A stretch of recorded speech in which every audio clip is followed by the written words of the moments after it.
Buenos días a todos y todas, los que están presentes aquí en la sala y los que están viéndonos vía internet.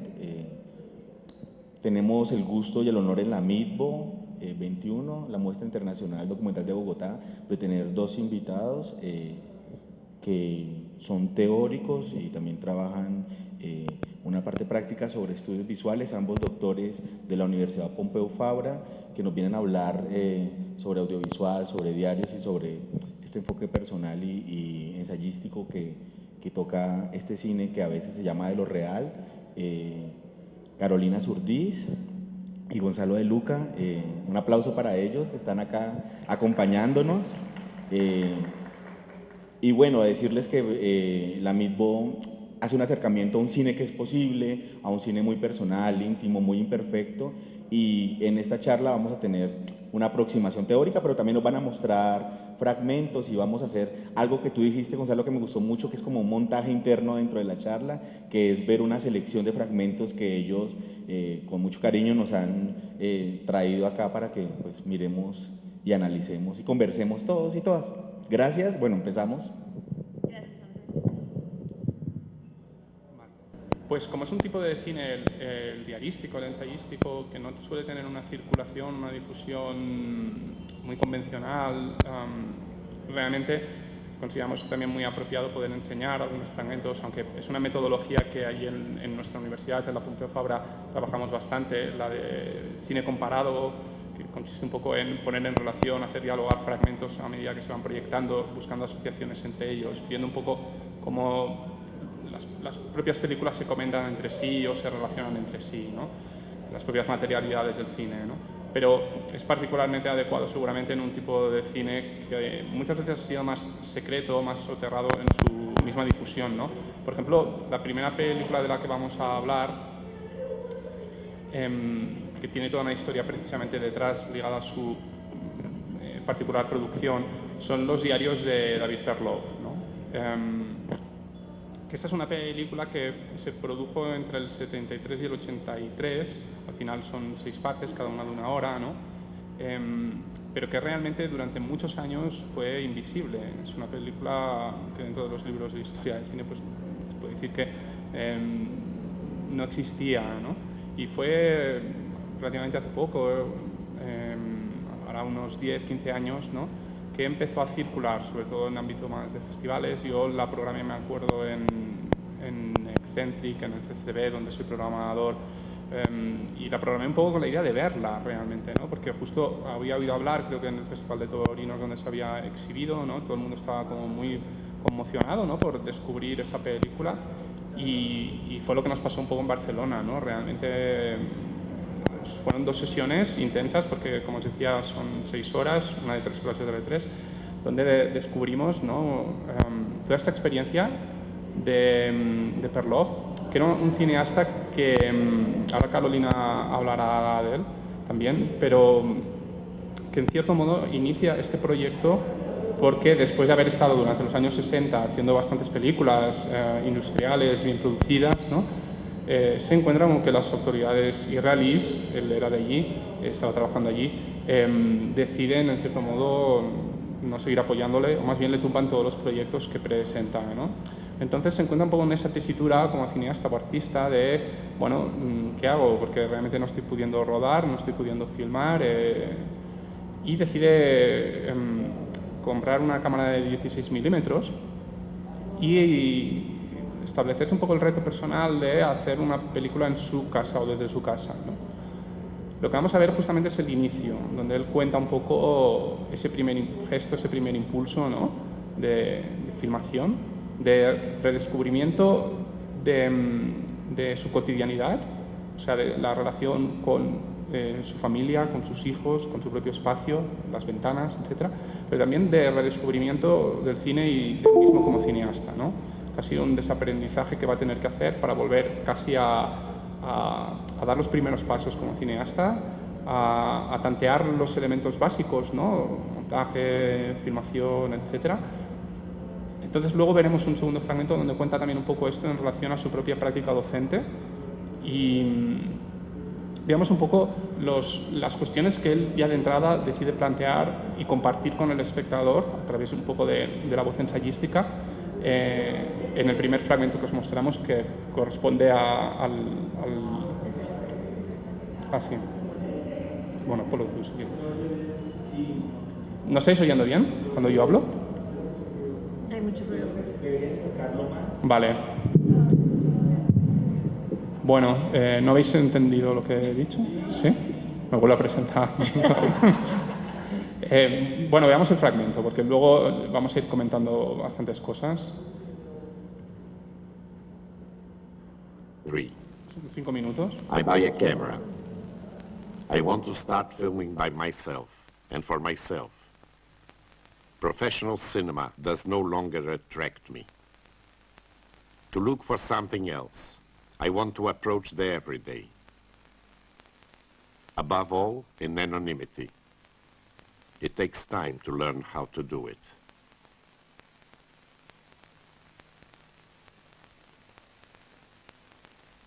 My first shot,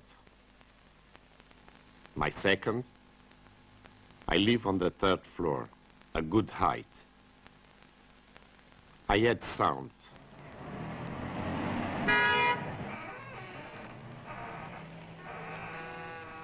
The synagogue to the right, the balconies opposite. I have an urge to turn round, point my camera indoors, into my own home. Even now, I don't know how Mira managed, in one shot, to change her dress so quickly and come back.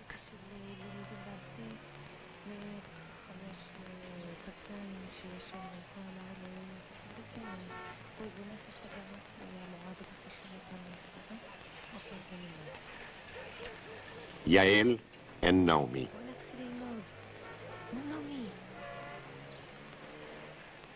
I filmed the active angles of my house. The corner, even Gvirol Street and its arcades. Yael. The warm soup is tempting, but I know I must choose from now on, to eat the soup or to film the soup.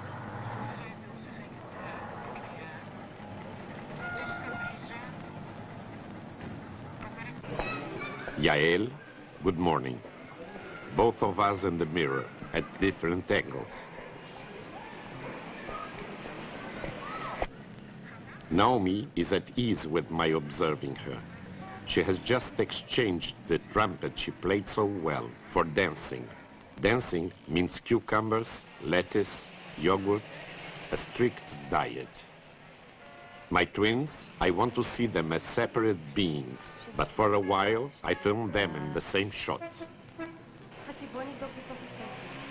Yael? Naomi? 7235.4, חכי בואי נבדוק בסוף הספר.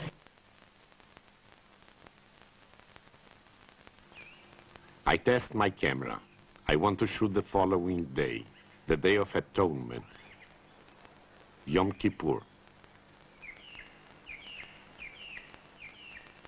On the eve, before prayers start, I shoot the sunset in quick motion.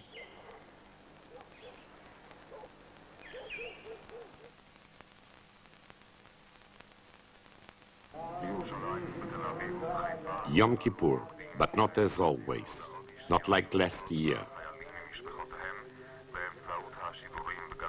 They seem not to be praying.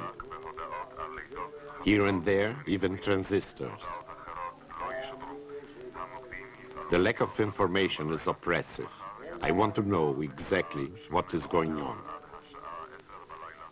I look for the answer in 4 different hospitals across the country.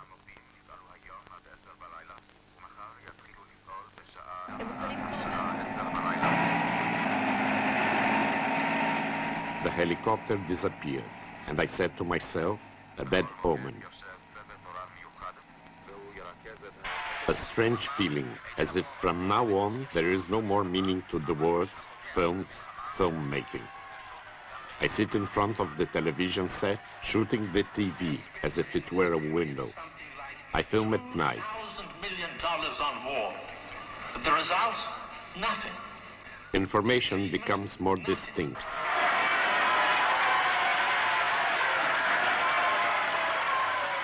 In his parliament, Egypt's President Sadat. Israel's Prime Minister Golda Meir.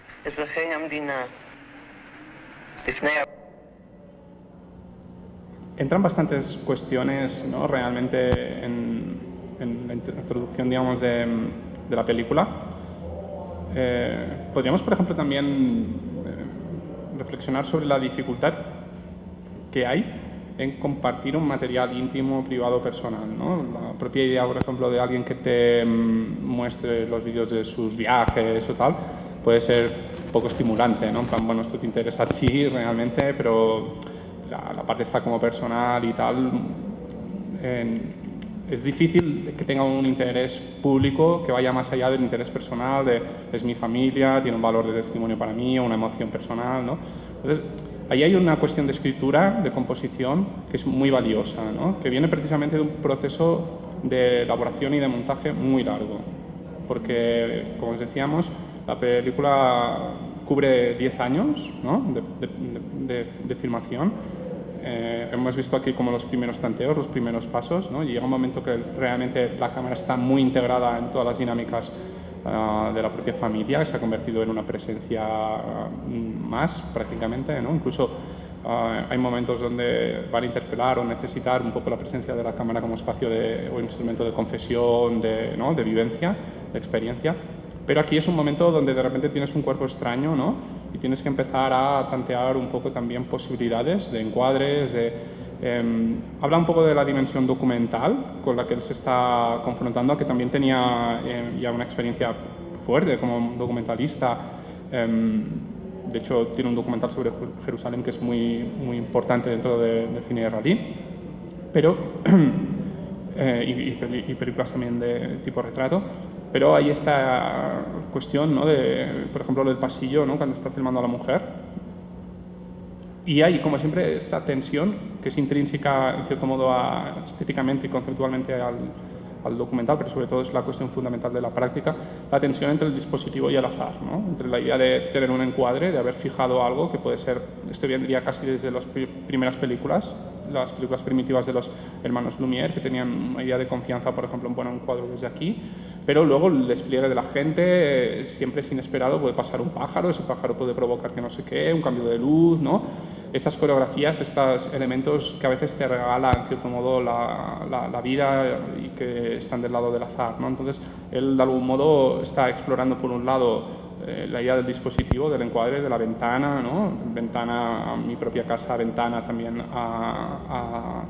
al exterior, a la política, y a la vez empezando a descubrir que en el encuadre, en el cuerpo de la película, van a entrar un montón de cosas que se van a formar en el propio presente, que no van a formar parte de ninguna planificación, de ninguna expectativa previa de cineasta, de guión. De ahí un poco la propia idea de no sé si estoy haciendo cine, si soy cineasta, si estoy haciendo film, ¿no? ¿Qué estoy haciendo? Bueno, es como captar el presente, ¿no?, captar la vida dentro, digamos, de una cierta ya reflexión sobre buscar un sistema formal, ¿no?, no mover la cámara, no llevarla, por ejemplo, al hombro, ¿no? Empieza a ver como decisiones, ¿no?, de gramática, prácticamente del lenguaje. Y luego empieza también a descubrir esta idea, por ejemplo, de la tensión entre las dos historias, ¿no?, la historia en minúsculas y la historia en mayúsculas, ¿no? Cuando hablamos de historia, muchas veces tenemos la concepción de la historia colectiva, política, la historia de un país, es la cuestión del Yom Kippur, de todo lo que en cierto modo está formando parte, digamos, de ese contexto, año 73, luego va cambiando, ¿no?, y de cómo eso penetra también, incide en la vida de las personas. Normalmente cuando pensamos un poco en la historia de un país, se traza en ese movimiento colectivo de los hechos noticiables, pero luego está, y esta es la fuerza también, digamos, autobiográfica, corporal, íntima del diario cinematográfico, la historia en minúsculas, ¿no?, que tiene un gran valor cinematográfico en la medida que es, por ejemplo, cuando alguien estás tomando un café con esa persona y dices, cuéntame tu historia, porque, yo qué sé, viene de un conflicto sentimental con su pareja, ¿no? Y él te cuenta eso, ¿no? Y muchas veces ese tipo de cosas que son experiencias personales, cotidianas, nadie las ve como experiencias cinematográficas o que puedan tener como un valor cinematográfico, ¿no? Igual que a nadie se le ocurre de entrada o cada vez más, pero desde luego en el contexto en que empieza a hacer esta película en el año 73, que tampoco el cine era muy cercano, ¿no? No es que todo el mundo, como hoy, tiene una cámara en el celular o lo que sea, era infrecuente, digamos, la filmación de o solo lo hacían pues gente con dinero, ligado normalmente al verano, a viajes, ¿no? A una celebración así lúdica de la vida, ¿no? Pero aquí también va a haber una cierta dramatización, o sea, de conflictos personales, de emociones realmente como fuertes, de intimidad, ¿no? Domésticas, ¿no? Y esta cuestión políticamente es muy interesante, ¿no? Porque plantea precisamente el poner el cine al alcance de la mano de cualquier persona que puede construir a partir de lo que tiene a su alrededor, una valorización del entorno inmediato, ¿no? De la mesa de mi cocina y de mi hija desayunando de repente, ¿no? A partir de ahí puedo hacer cine. O sea, puedo pensar el cine desde algo que no requiere una infraestructura económica de producción, un equipo a mi alrededor.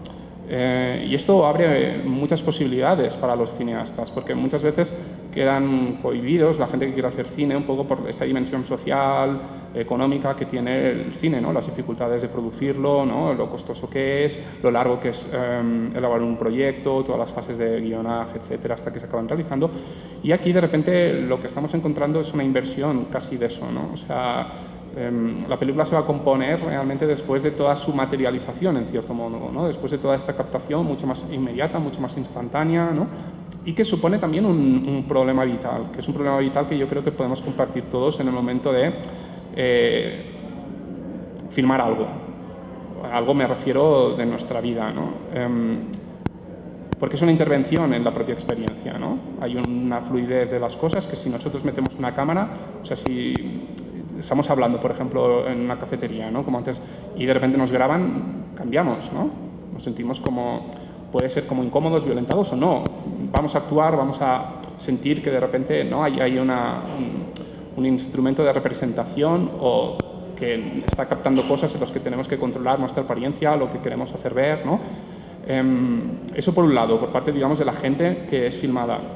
Pero también tú puedes sentir como cineasta, esto es una cuestión importante que luego también en Jonas Mekas, del que hablaremos a continuación, es fundamental, ¿no? Porque ellos la resuelven de un modo que creo que pensamos que es muy interesante, ¿no?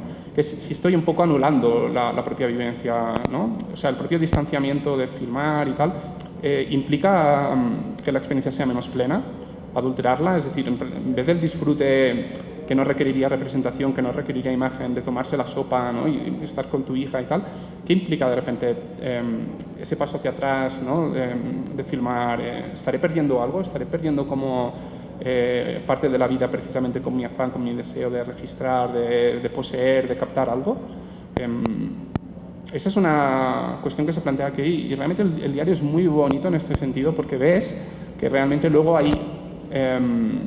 o sea, que la propia experiencia del diario es una experiencia vital y que la propia experiencia de transformación de los personajes, de maduración, de las niñas, de las hijas, del propio cineasta, es sincrónico y paralelo a la experiencia de cineasta, ¿no? Vida y cine se entremezclan, se confunden y llegan a ser inseparables, ¿no? En Tel Aviv. Sí, bueno, este cineasta es muy, muy interesante y, como decía Gonzalo, bastante olvidado como en los libros más canónicos de la historia del cine. De hecho, en toda la, digamos, la teoría académica ya más de estudios de cine de las películas íntimas o de las películas autobiográficas, hay un texto muy importante de Philippe Lejeune que pues no había visto esta película, ¿no? Y que se escribió y que es como el que siempre consultamos para hablar de diarios.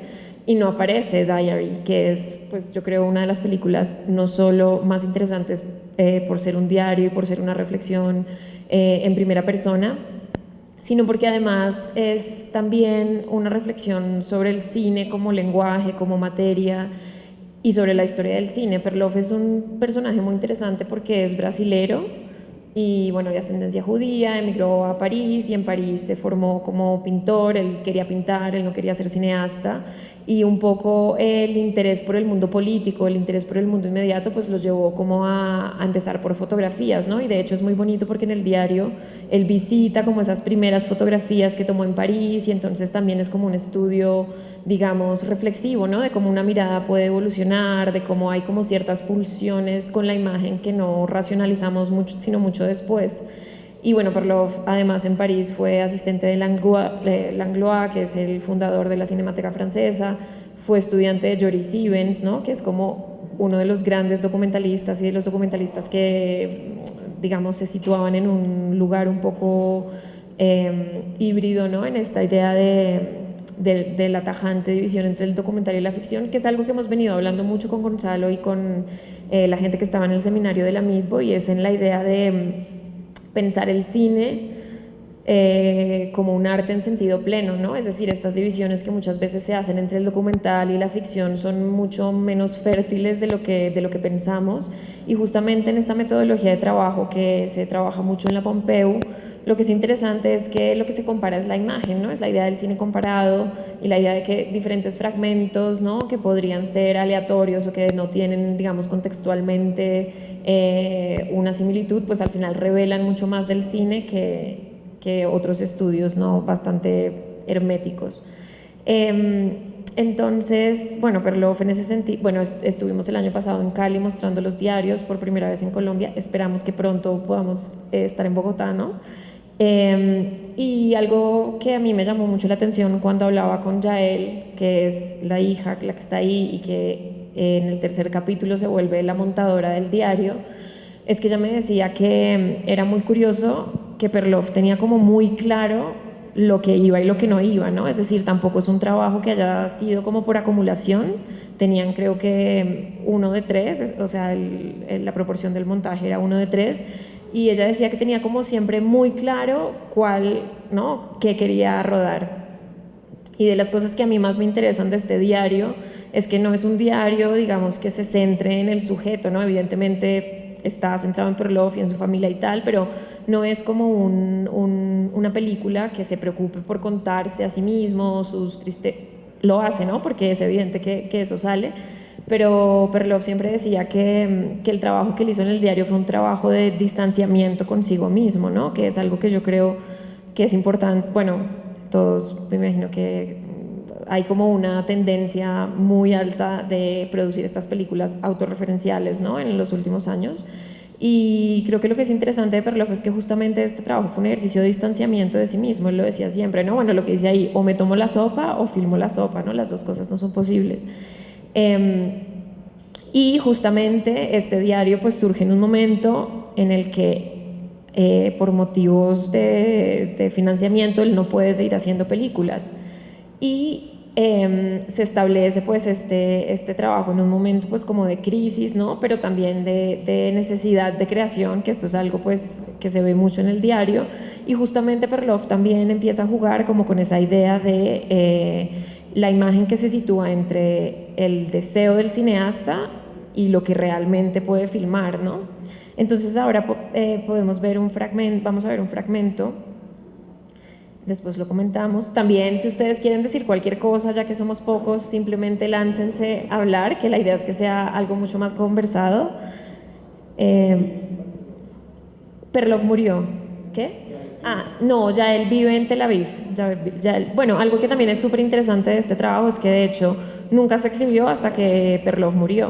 O sea, a él no le interesaba como mostrar estos diarios, y lo que él hizo fue como transformar toda su casa en una especie de pequeña productora, ¿no? Entonces montaban la película en la habitación de Yael, que ella es la montadora. Yael también es montadora, fue del equipo de montaje de Shoah, que es una película de Claude Lanzmann, pues que habla de la Segunda Guerra Mundial y pues que es como súper importante en la historia del documental. Y de hecho Perloff pues en uno de los capítulos va y filma a él, ¿no? Montando montando Shoah. Pero esta película a Perloff no le interesaba mostrarla, ¿no? Era una película que él hacía como por el quehacer, y una vez murió pues Yael, que es cineasta, ha sido la que se ha encargado como de mostrar la obra de su papá. Bueno, otra cosa es que Perloff, bueno, era brasilero, pero entonces la voz de los diarios se escribió en portugués y se tradujo al inglés. Entonces el hebreo solo se tradujo después de que se tradujo a muchos idiomas. Entonces digamos que es la voz original de los diarios. Faces again.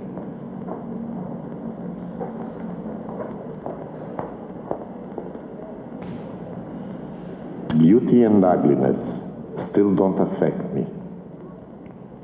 It is only in the gestures that I find sometimes an interest. At the Polish cafe, I don't even hear their voices, their language.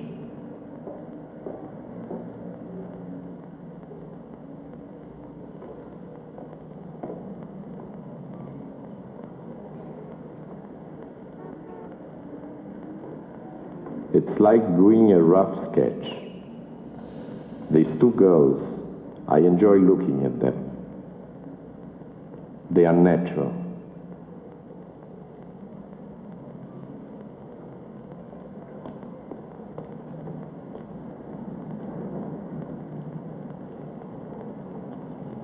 I want to watch them more and more.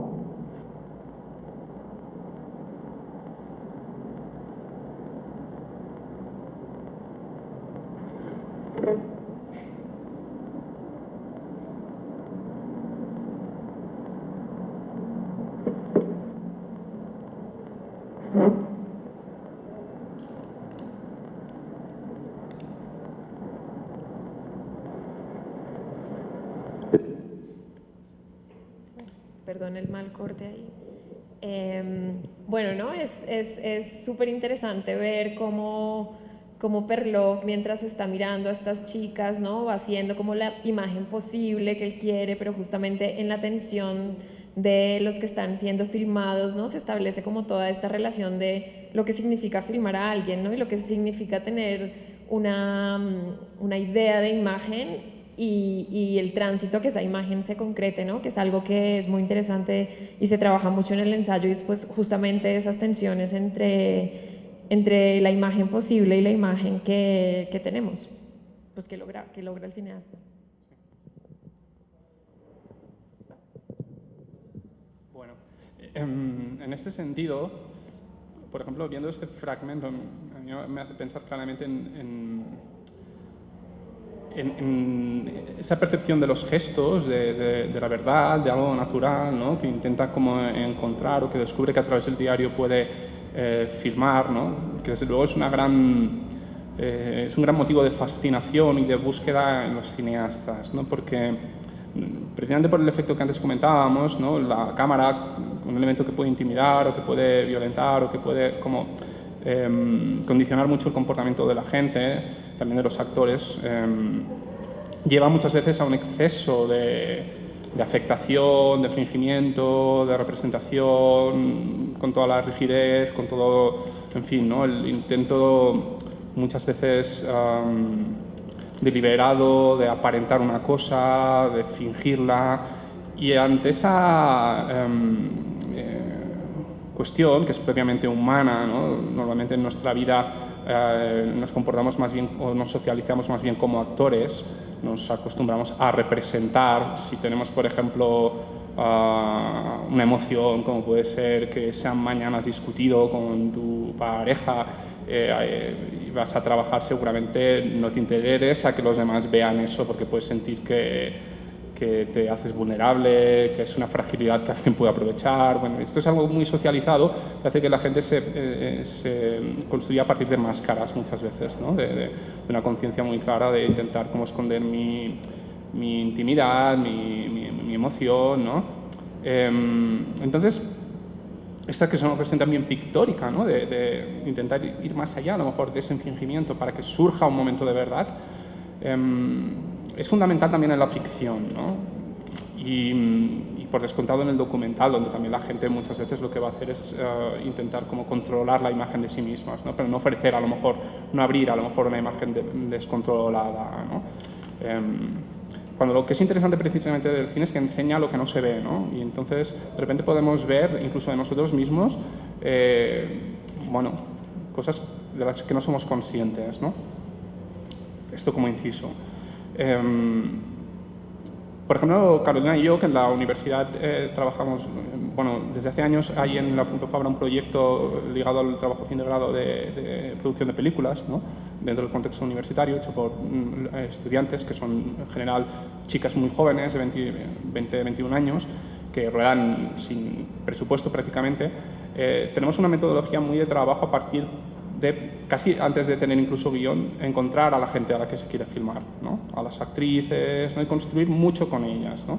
Os lo explico un poco porque también un poco todas estas metodologías vienen un poco de la propia experiencia de los cineastas tal como hemos podido percibir, ¿no? Por ejemplo, en algunas películas ensayísticas, que no hay demasiadas, pero que algunas hay, donde los cineastas de algún modo han mostrado procesos preparatorios antes de hacer una película, ¿no? Y en ese sentido lo que queríamos compartir ahora es unos fragmentos de Pierpaolo Pasolini, ¿no? Que en el año 64, 63, tiene el deseo de hacer una película sobre el Evangelio según San Mateo, ¿no? Si pensamos un poco en todas las películas que hay de tradición bíblica, ¿no?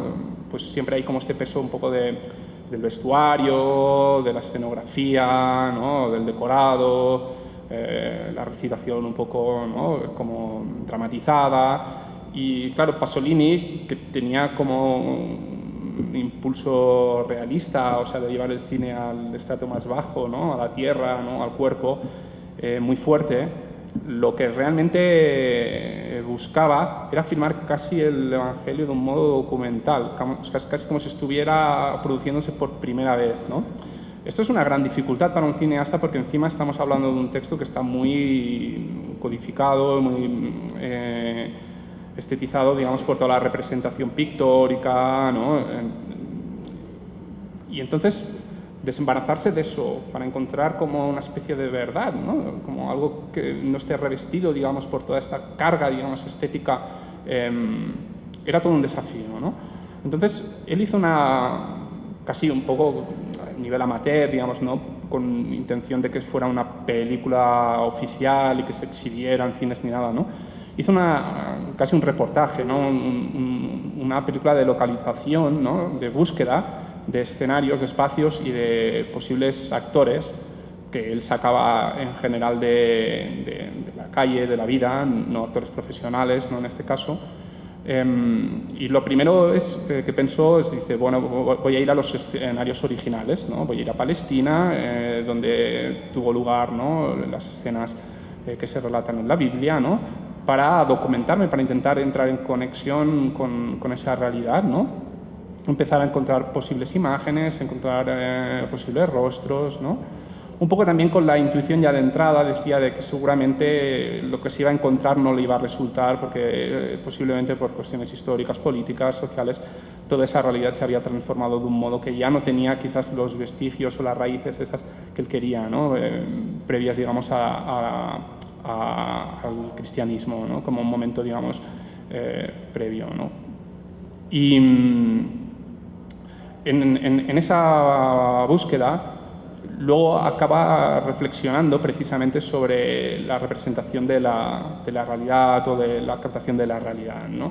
Entonces lo que veremos básicamente, bueno, ¿dónde está el cursor? Bueno, ponlo está en mi carpeta. Veremos dos fragmentos breves de la película. No encuentro el cursor. Donde filman los niños, ¿no? Que encuentran. Y luego veremos un fragmento bastante breve de la película, que no sé si alguien ha visto, el Evangelio según San Mateo, donde se entiende, yo creo que se materializa bastante bien lo que él estaba buscando en los niños, ¿no? Y bueno, va ligado un poco a lo que ahora trataba de explicar en relación a el deseo de filmar algo que sucede como de verdad, de una emoción que es genuina, ¿no? Que no está como fingida, ¿no? Bueno, mientras solucionamos la cuestión técnica, ahora que Gonzalo hablaba, ¿no? Sobre esta idea de escribir una película, ¿no? Sobre locaciones o sobre actrices, Es interesante como ligar la idea del ensayo y del diario pues también como con toda esta tradición de ficción, ¿no? Yo hice mi tesis en ensayo, Gonzalo es mi director de tesis, y pues como mucha de la bibliografía que consulté era interesante porque siempre el origen del ensayo cinematográfico pues lo sitúan en el documental, ¿no? Se supone que el ensayo, ¿no?, es como una deriva subjetiva del documental y que en la inscripción del autor entonces surge el ensayo como forma en el cine, ¿no? Y un poco leyendo sobre todo ideas de cineastas, ¿no?, y reflexiones de cineastas, me encontré con una entrevista, con unas reflexiones de Godard ¿sí? Ya.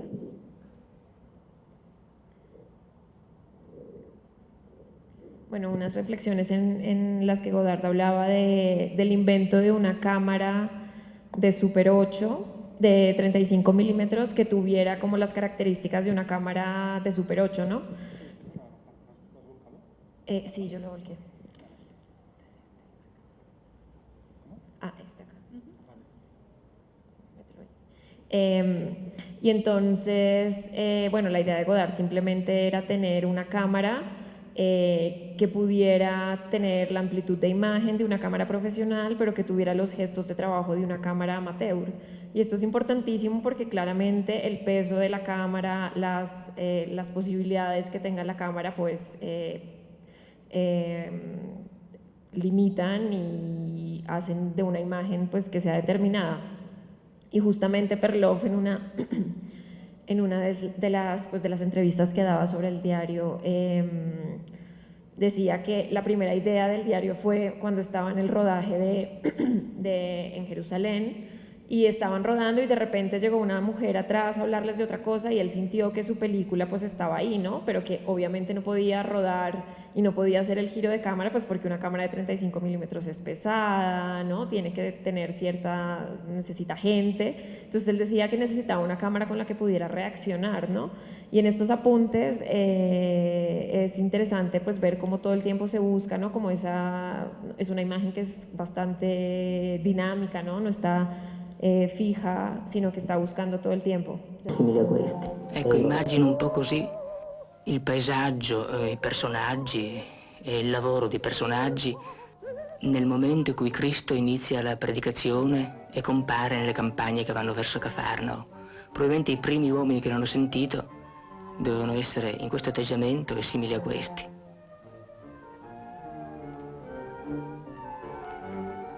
E questi sono i villaggi dei Drusi.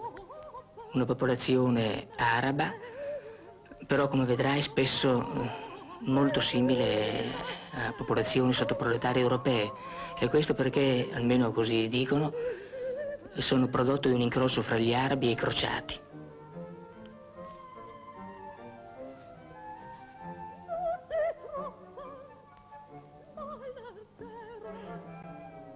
Molte delle città e dei paesi in cui avverranno i miracoli di Cristo nel mio film, non so, indemoniati guariti, lebbrosi, ciechi guariti, insomma i luoghi dei miracoli di Cristo saranno un po' come questi, che del resto, ti ripeto, come vedi, assomigliano molto a certi luoghi pugliesi, non so, Massafra o Bari Vecchie, sono molto così.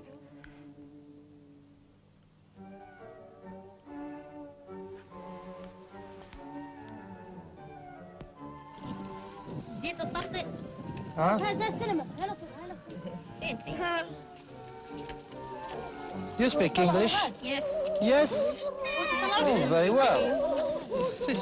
You speak English? Come here. You are Arab? You are Yes, Arab. Your religion, what is your religion? Ma? Your religion. You are Christian or Muslim? Christian. You Christian? No, Muslim. Muslim? Islam. All this village are Christian. Vedete qua? Come vedi, il problema delle comparse sarebbe veramente un problema quasi insolubile, perché, come ti ripeto, gli ebrei sarebbero inutilizzabili. E vedi, le facce degli arabi sono facce in cui non è passata assolutamente la predicazione di Cristo. Sono facce precristiane, pagane, indifferenti, allegre, animalesche.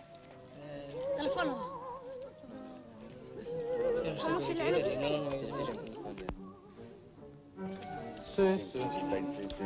Sì, sì. Andiamo.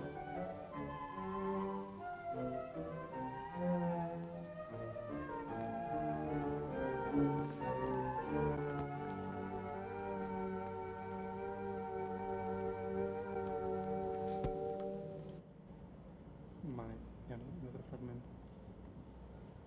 Y ahora vemos otro, también cortito. Conquistato giorno per giorno, si... Esto en realidad es una forma cercana para el cine a lo que en pintura podrían ser los bocetos, ¿no? Los dibujos preparatorios, por ejemplo, de un pintor antes de hacer un cuadro, ¿no?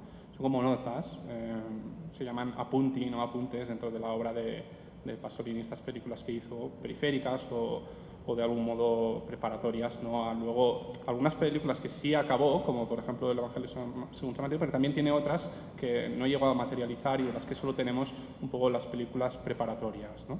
Si può dire dagli israeliani, è abitato ancora da tribù di beduini, eccoli qui. Su queste immagini c'è ben poco da dire, sono sufficienti da se stesse a parlare. È stata un'avventura, una parentesi del viaggio, per più che una vera e propria ricerca, perché come vedi tutto questo materiale è inutilizzabile. Sono le solite facce che abbiamo visto anche nei villaggi dei Drusi, dolci, belle, allegre, un po' tetre, un po' funeree. Sono piene di una dolcezza animalesca, assolutamente precristiane, non è passata la predicazione di Cristo qui neanche da lontano. Le immagini sono stupende e probabilmente sono molto fedeli alle immagini che noi abbiamo quando pensiamo agli ebrei che passavano il deserto.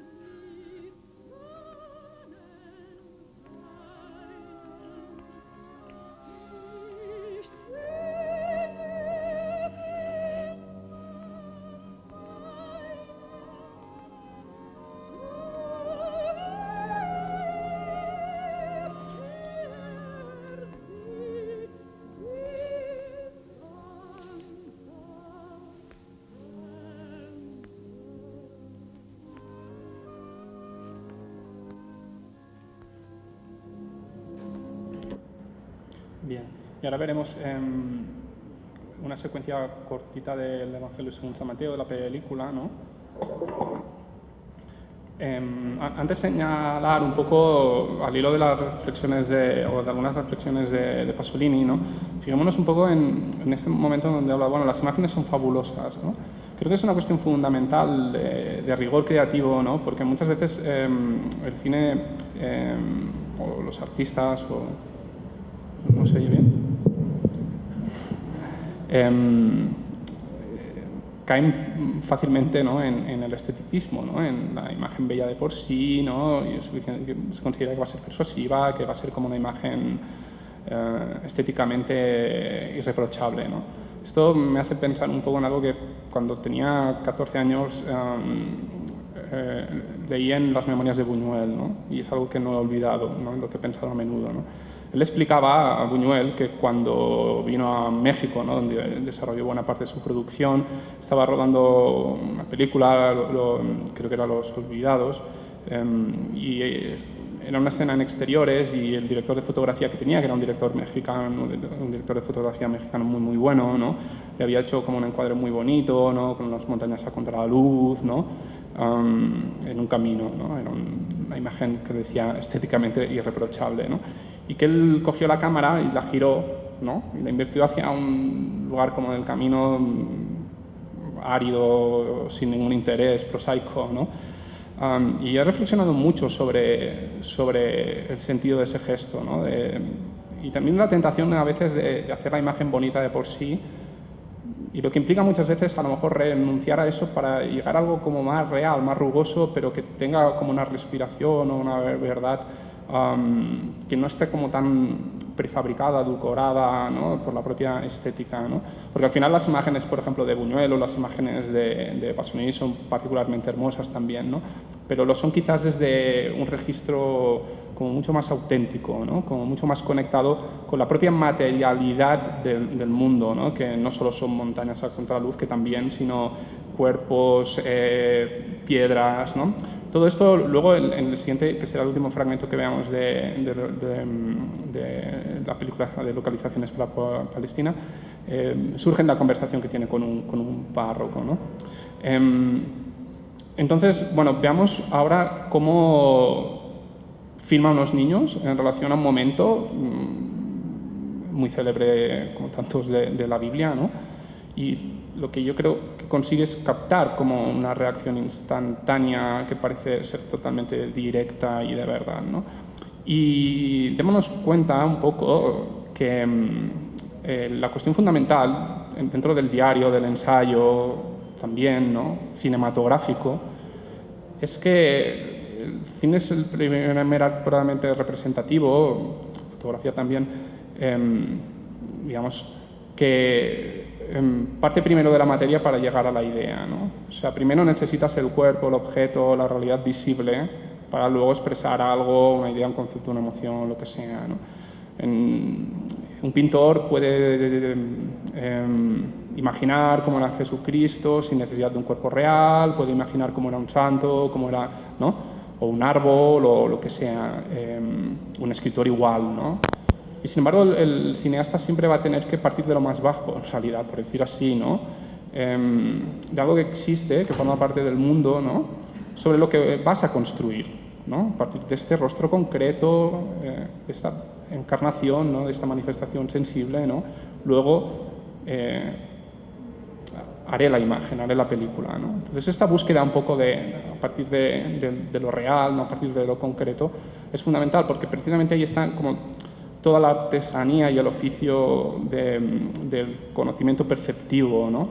Igual que, por ejemplo, los esquimales tienen 30 palabras distintas para el blanco de la nieve, y los que no estamos familiarizados con la nieve solo vemos un tipo de blanco y ellos ven 30 gamas distintas, ¿no?, también por cuestiones de supervivencia, etc.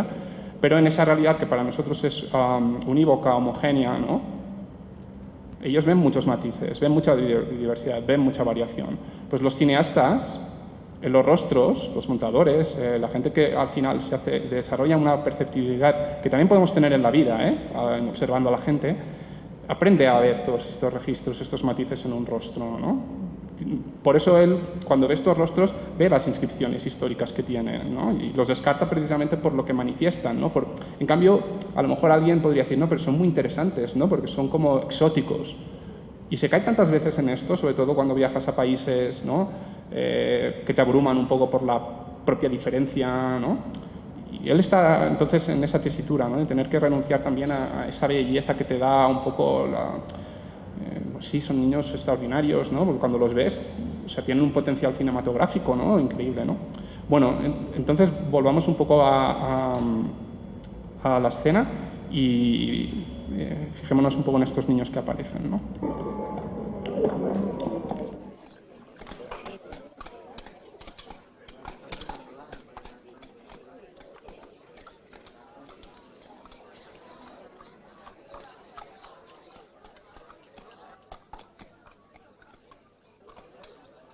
Maestro, che devo fare di buono per ottenere la vita eterna? Perché mi interroghi su ciò che è buono? Uno solo è il buono. Se dunque vuoi entrare nella vita, osserva i comandamenti. Quali? Questi. Non uccidere, non commettere adulterio, non rubare, non attestare il falso, onora il padre e la madre e ama il prossimo come te stesso. Tutte queste cose le ho osservate, che mi manca ancora?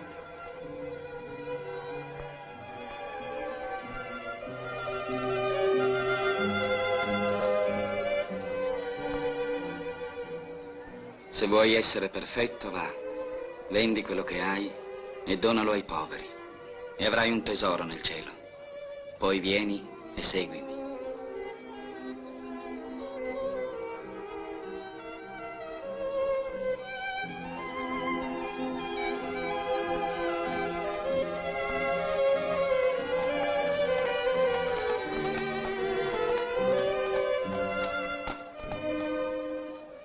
In verità vi dico che un ricco difficilmente entrerà nel regno dei cieli. Sì, in verità. È più facile a un cammello passare per la cruna di un ago che a un ricco entrare nel regno di Dio.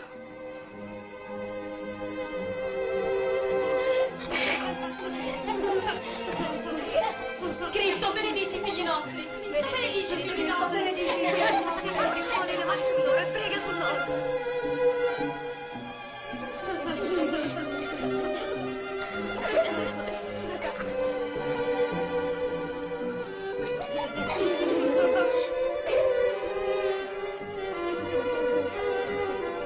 Via, andate, lasciate tranquillo il Signore. Lasciate stare i bambini e non impedite loro di venire da me, perché il regno dei cieli è per coloro che ad essi somigliano. Vale. Por ejemplo, esta niña, ¿no? Que mira los ojos de Cristo, ¿no? Y se ruboriza.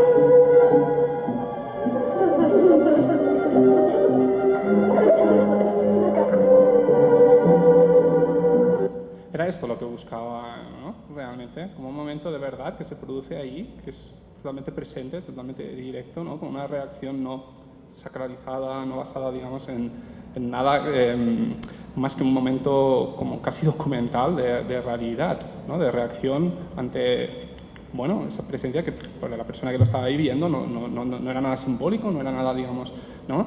Trascendente, era un cuerpo. Esa idea de llevar un texto tan, ¿no? Codificado, tan construido, digamos, por toda la tradición cultural, ¿no? A casi a su base real, a su momento primigenio, ¿no? Donde de repente pasaban las cosas como por primera vez, que sintamos. Lo consiguió, yo creo, Pasolini de un modo extraordinario, ¿no?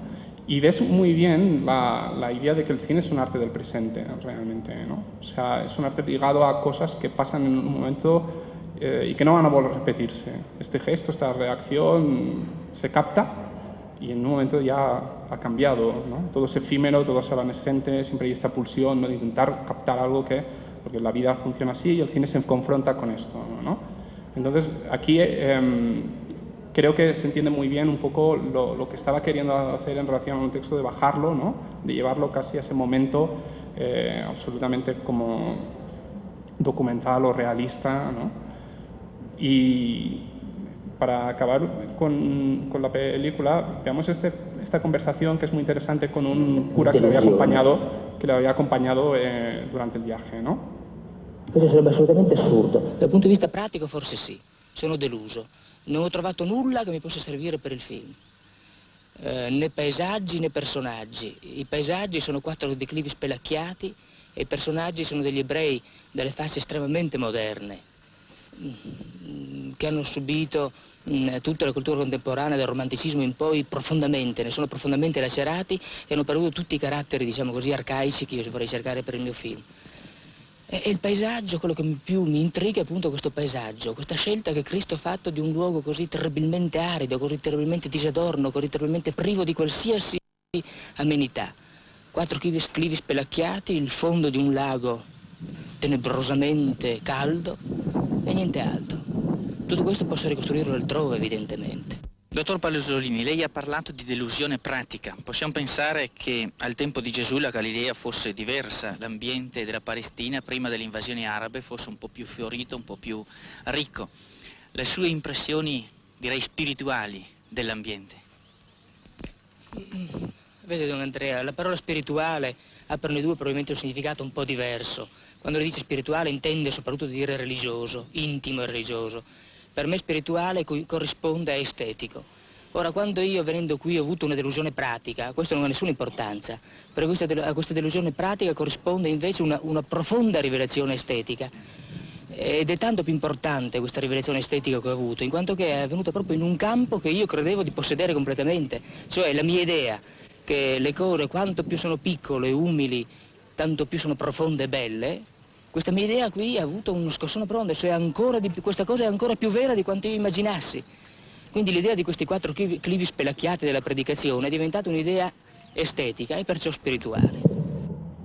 Que pensaba que me desconcierta un poco mucho la Pasión de San Mateo, digamos, que la había visto y que siempre la pensé como el resultado de una iconografía un poco prerrenacentista, como yo encuentro mucho la referencia visual del Giotto, Frangélico, o sea, y me pongo a pensar y no conocía este como proceso investigativo previo, y ahora que veo también esa decepción que tuvo Los Cuatro Montes Pelados, es como, pues parece que tampoco lo hubiera atravesado mucho ese proceso investigativo.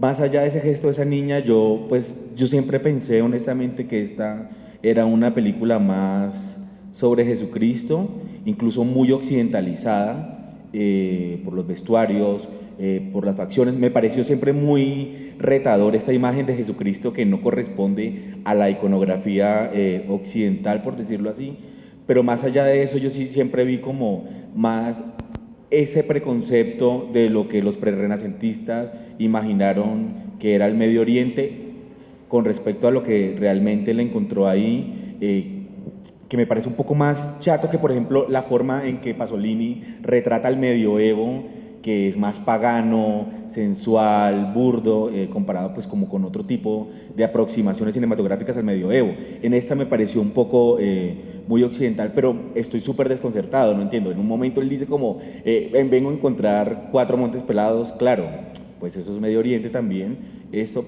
pero no sé si hay una transacción real o fuerte entre esta investigación previa y esto que vemos con estos personajes estos niños de ojos claros muy diferentes a lo que él encontró en la investigación y con estas ropas y todo. Estoy como confundido un poco.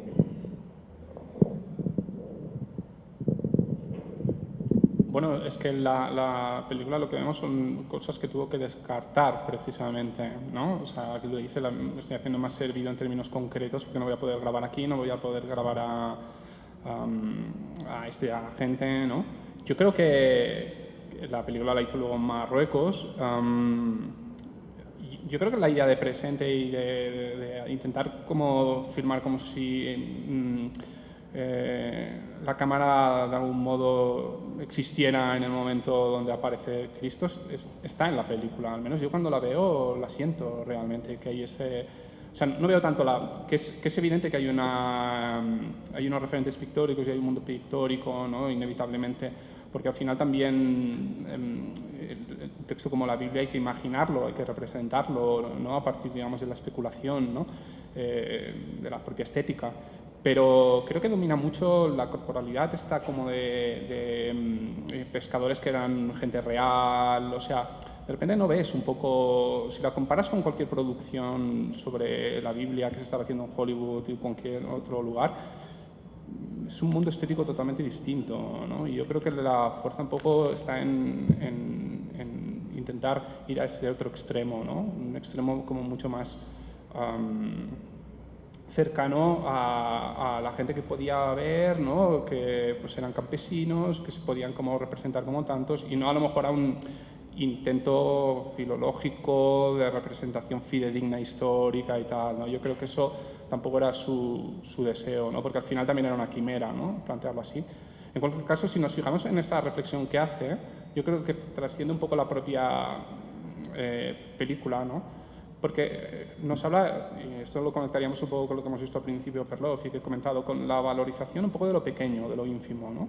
Que eso sí me parece una cuestión política importante, ¿no? Porque el cine, ¿de dónde viene realmente? Si pensamos un poco en la historia de la pintura, hay un trayecto que les costó mucho a los pintores, ¿no? Que llevó siglos realmente, precisamente desde la pintura renacentista, por ejemplo, ¿no? Podríamos ver que hay una elección muy clara de los motivos que debían ser dignos de representación y los que no, ¿no? O sea, estaba como muy estipulado todo lo que podía entrar dentro del mundo estético de la pintura, ¿no? Aquello que igualmente pasaba exactamente lo mismo en la literatura, ¿no?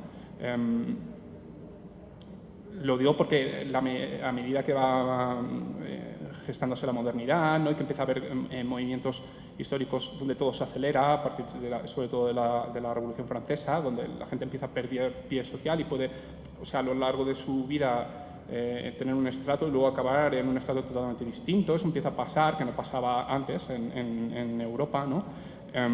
estaba, o sea, todo como bastante estructurado. Si nacías en un estrato social seguramente te quedabas ahí, ¿no? Toda tu vida, etc. Empieza a haber movimientos, convulsiones, ¿no? Y la pintura también empieza a acercarse a aquello que es como más real, ¿no? Y que no se solía considerar como interesante, ¿no? Pongamos por caso como cuadro un momento célebre en esa búsqueda, el cuadro de Van Gogh sobre el calzado del campesino. No sé si recordáis ese cuadro, que son unas botas desgastadísimas de un trabajador, ¿no? Que luego Heidegger utilizó en sus reflexiones estéticas en relación a la idea de la desocultación, etcétera, ¿no? De la revelación de algo que estaba ahí, ¿no? Porque revela un poco precisamente todas las cuestiones, ¿no? de trabajo, de esfuerzo, etcétera. Pero en ese momento ese cuadro era irruptivo, era como, bueno, realmente qué horror que alguien pinte una cosa que consideramos fea, ¿no? En la vida, ¿no? Los cuadros están para mostrar cosas hermosas y tal, y se hizo una pintura extraordinaria desde ese precepto, ¿no? Igual que el cine de Hollywood, pues no mostraba negros, para entendernos, o no mostraba buena parte de la realidad, ¿no? Que es como si no existiera en aquellos años en Estados Unidos, ¿no? Y se han hecho, bueno, muchísimas obras maestras, ¿no? Pues, pero realmente el cine es, a partir de los Lumière, que de repente es, oh, pues qué fascinantes son el batir de las hojas, o un perro que pasa, o el mismo Chaplin, que lo que hace es valorizar, por ejemplo, unas botas, ¿no? Él es un vagabundo, es un hambriento, ¿no? Había pasado, de hecho, hambre como niño, ¿no? Y decía, bueno, este es el corazón de mi película, es que yo tuve hambre, ¿no? Entonces, hablo de esto, básicamente, ¿no? Y hay esa escena famosa de La Quimera de Oro, donde transforma, ¿no? unas botas como unos fideos, ¿no? Y es esta idea un poco de partir de lo bajo, que, por ejemplo, es un rostro también, ¿no? O sea, toda la fuerza que tiene en el cine la fascinación del rostro. De filmar a alguien, el rostro humano, los ojos, ¿no? Vamos a ver, por ejemplo, por esta idea un poco también de búsqueda, ¿no? Sí. No, es que estaba pensando que de pronto se me revela con esta interpretación que él está buscando como varias aristas de lo que pudo ser la interpretación de Jesucristo, porque pues la música de todas maneras tiene origen alemán, Bach, después digamos que lo confundíamos mucho, porque digamos, a veces ahora pienso que estaba mirando también múltiples interpretaciones de lo que podía haber sido la vida de Jesucristo. Sí, sin duda. Y él, bueno, es muy lúcido en este sentido. También es un cineasta que no tiene fe, no es creyente en el momento que hace la película, y sin embargo eso no es un problema dentro de la película, ¿no? Se suponía, ¿no?, que normalmente, ¿no?, tenía que estar ligado, digamos, a una especie de convicción espiritual cercana, ¿no? Y él no la tenía, ¿no? De hecho, hace una película que se califica como marxista, ¿no? O sea, fruta, digamos, de una ideología política en la que él le identifica, pues, precisamente movimientos revolucionarios, populares, ahí, ¿no? O sea, que también es una interpretación muy concreta que se tensiona con toda la carga interpretativa y figurativa que hay detrás, ¿no? Pero vamos un poco a ver cómo un cineasta busca un gesto, busca una imagen, ¿no? Y otro cineasta contemporáneo, en cierto modo, a Pasolini, solo que luego ha tenido mucha más obra, ¿no?, que es Jean-Luc Godard, también hizo, sobre todo cuando se pasó al vídeo, ¿no?, cuando empezó a trabajar en vídeo a mediados de los 70, algunas películas como ensayísticas, ¿no?, películas para pensar en el proceso, ¿no?, de los largometrajes en los que estaba trabajando, ¿no? Y en el año 85 hizo una película que además luego fue muy polémica, ¿no?, porque el Vaticano la consideró aberrante, obscena, ¿no?, fue censurada, ¿no?, generó muchos problemas esa película, que fue Yo te saludo María, ¿no?, donde quería filmar también, ¿no?, o ver cómo se podía filmar, ¿no?, también, todas estas imágenes de herencia o de tradición, digamos, católica, ¿no?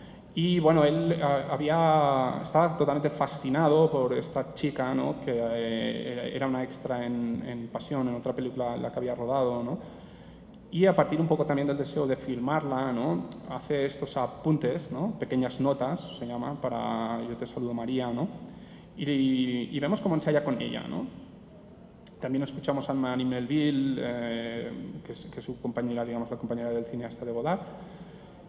Y son apuntes en vídeo, ¿no? Entonces es un plano sobre el rostro de la actriz y cómo le va poniendo músicas también de Bach, ¿no? Músicas distintas para ver un poco modulaciones expresivas, ¿no? Y luego veremos un poco de todo esto el plano que extrae, ¿no? La idea un poco también debo dar aquí es, justamente, cuando hablamos de la Biblia hablamos siempre de lo extraordinario, ¿no? Hablamos de milagros, hablamos como de... Es como partir de lo ordinario, ¿no? Esto entronca con lo que estoy comentando, ¿no? De lo real, de lo bajo, ¿no? O sea, de lo pequeño, de lo ínfimo, o sea, es interesante la idea, ¿no? De qué haría hoy, pues, pues planchar, por ejemplo, ¿no? También idea de lo contemporáneo, etc. Bueno, es que la película, digamos, es María, ¿no? La Virgen María.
Est-ce que tu vois une différence entre ces deux musiques? Oui, je trouve la première plus lourde. Plus quoi? Plus lourde. Lourde. Plus pesante, plus douce aussi en même temps.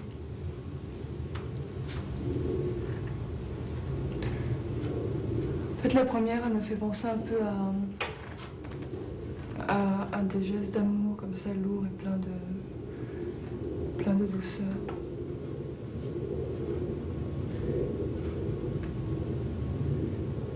Ah, si on parlait de... Ouais, c'est de... On était en train de parler du quotidien et moi je trouvais que Bach était...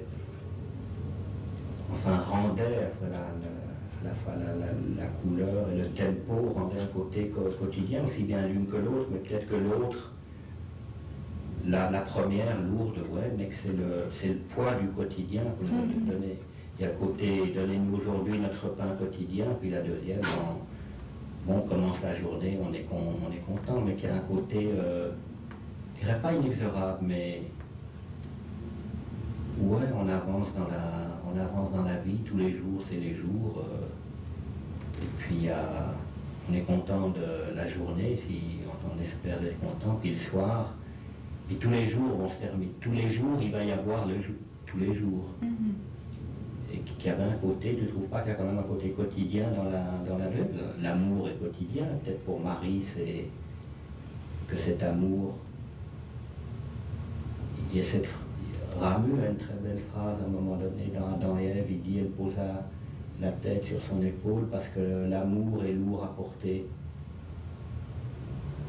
Et alors c'est un geste très simple, c'est très quotidien qui a les deux. Alors moi ce que je voulais c'est donner aux gens de Berne une idée d'un... Ça pourrait être un plan du film. Marie est en train de... C'est son travail quotidien, c'est sa journée quotidienne. Elle repasse le pantalon de Joseph. Et tous les jours ça va être comme ça. Et puis il y aura... Donc donner aux gens de Berne l'idée qu'il faut montrer l'ordinaire et qu'il y a quelque chose d'extraordinaire. Et cette musique-là le donnait. Et puis je voulais aussi la faire écouter bon, aux acteurs, à toi, l'actrice qui va jouer Marie, et lui dire que, enfin, je sais pas, ça doit être une indication qu'il y a quelque chose dans le jeu. Du reste d'un interprète, on dit qu'il joue. Et que c'est un souvenir de ce quotidien qu'on doit avoir pour que les gestes soient, voilà, le geste de ton bras, c'est un geste quotidien, et que tous les gestes soient pareils. Tous les jours il va y avoir. Ouais.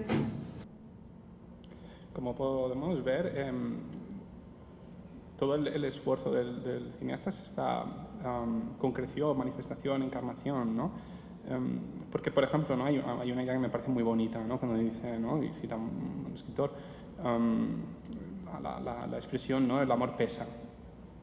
Eso lo decimos con palabras, realmente, ¿no? Lo pensamos, digamos, desde el lenguaje, lo podemos decir literariamente, pero ¿cómo lo filmamos realmente, ¿no?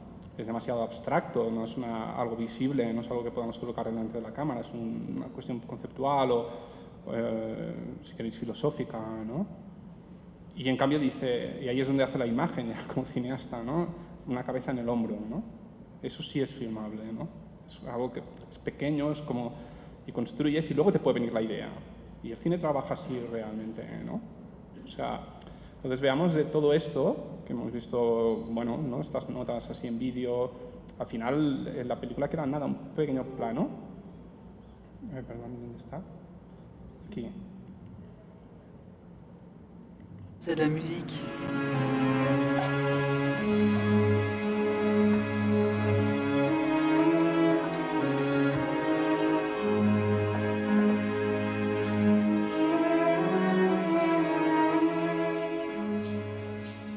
On n'échappera pas.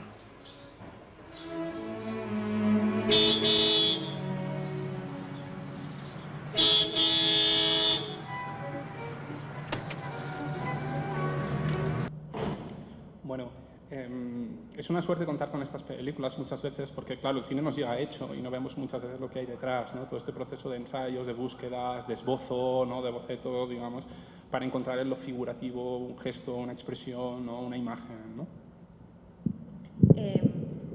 Sí. De hecho, esto que comentaba Gonzalo antes, ¿no? Godard muchas veces dice que pues, se define como ensayista y dice que es como trabajar, ser un Cézanne trabajando con los medios de Malraux, ¿no? Entonces es realmente esta noción de que las imágenes tienen pues como una lógica y una intuición bastante diferente a la de la palabra y una lógica también bastante diferente. Y es curioso porque, por ejemplo, en estas notas de Pasolini en Palestina, uno de los primeros textos académicos que se escriben sobre el ensayo es de Philippe Lopate y él habla de que esta película pues es una pérdida, que es terrible ver a Pasolini, ¿no? Con su altura y su inteligencia improvisando como sobre las imágenes y reflexionando de una manera tan vana, ¿no? Y justamente pues es hasta cómico pensarlo, ¿no? Porque finalmente justamente el ensayo en el cine pues trae otras materias, ¿no? Y se trabaja eso con un rostro, con un gesto.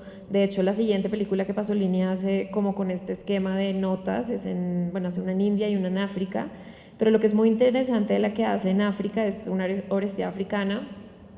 Y también, ¿no? Siempre hay como, él a veces filma a alguien y dice como, bueno, esta no podría ser Cassandra porque Cassandra es una mujer bella, pero este gesto sería el gesto que haría Cassandra, ¿no? Entonces es esa mini, ¿cómo se dice? Sí, como esa pequeñez de los gestos, ¿no? Que al final son una materia cinematográfica y que despiertan algo en el cineasta como para trabajar. Y justamente en esta película de la Oresteia lo que sí hace Pasolini, que la convierte como en una película mucho más completa, es introducir una conversación que tiene con estudiantes africanos en Italia que ven la película y discuten si es una buena idea o no.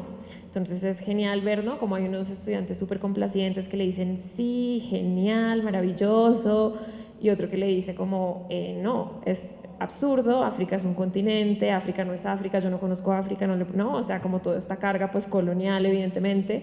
Entonces es interesante como también apuntar al fracaso, ¿no? A la idea de una idea que es frágil y que se rompe, pero pues justamente el ensayo de alguna manera es esta posibilidad de formular un pensamiento a tientas, pero acabado, ¿no? Es como el gran reto del ensayo y la gran dificultad.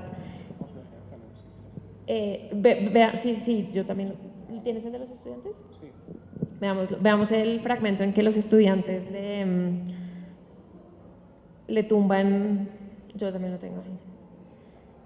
Le tumban el proyecto Pasolini. Y creo que esto es muy interesante pensarlo en relación a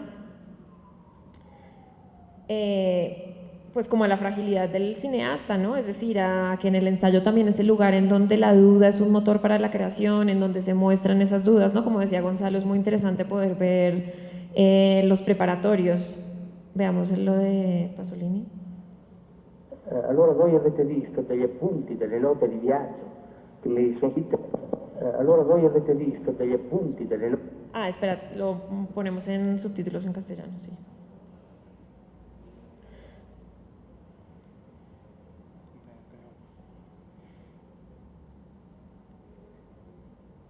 Y bueno, y lo que es interesante de estos textos como tan académicos, ¿no? Es que normalmente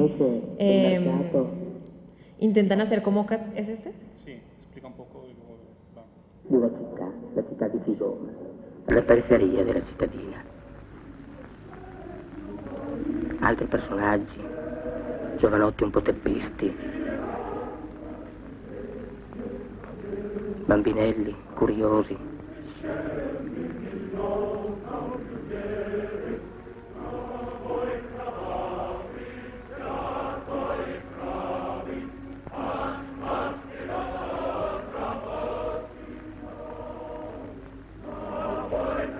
Questo invece è un mercato proprio all'antica, diciamo, come devono essere una volta tutti i mercati, cioè perduto in mezzo alla savana e dove di tanto in tanto si radunano a scambiarsi le loro merci i contadini.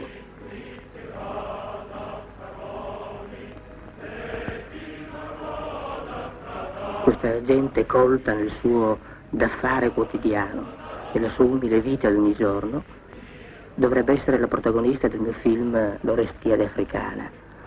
Sono loro che, appunto perché così realistici, così veri, hanno dentro di sé quel momento mitico e sacrale che fa loro dire, per esempio, frasi come questa: Dio, se questo è il tuo nome, se con questo nome vuoi che ti invochi, ho soppesato ogni cosa. Io non conosco che te, a sciogliermi veramente dall'incubo che mi pesa sul cuore.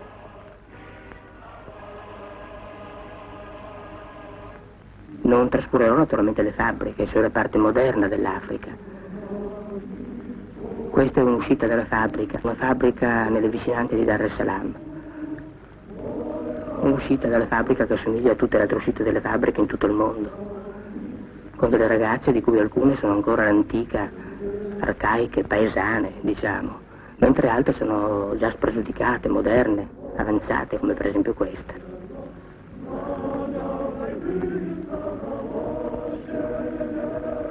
E con le fabbriche non trascurerò le scuole. Questa scuola è una scuola molto moderna, come vedete, nei pressi di Kigoma.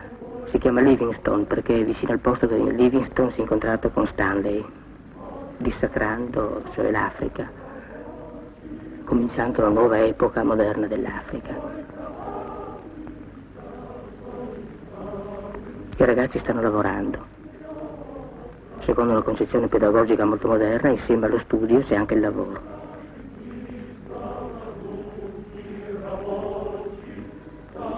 Dai campi alla lettura.